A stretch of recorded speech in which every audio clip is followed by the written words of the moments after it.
আলাইকুম। আমার নাম মোহাম্মদ ফরিদ। আমার পরিবারে আমরা 7 জন আছি। আমি পার রিক্সা চালাই ভাড়া। ওই পার রিক্সা দিয়ে 300-400 টাকা মারলে দেখা গেছে জমা গেলে বাজার সাজার করতে অসুবিধা করতে পারি না। তার জন্য আমার এক লগের বাইক আছে যে সক্ষম নামে একটা অফিস আছে, ওই অফিসে যায় আমরা একটা ফরন লন।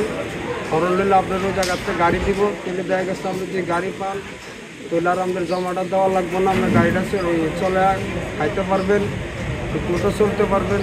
তো আমি আর কথা বলি না, আমি অফিসে সক্ষম অফিসে যাই। যাওয়ার পরে যে একটা ফর্ম নিই, ফর্ম নেওয়ার পরে দেওয়া ওই ফর্মটা ফিল আপ করে আমি ফর্মটা জমা দিই। জমা দেওয়ার পরে আল্লাহর রহমতে আপনাকে দোয়া ফর্মটা আমার কাছে রয়েছে। তারপর ওই জায়গাতে আমার গাড়ি দিল।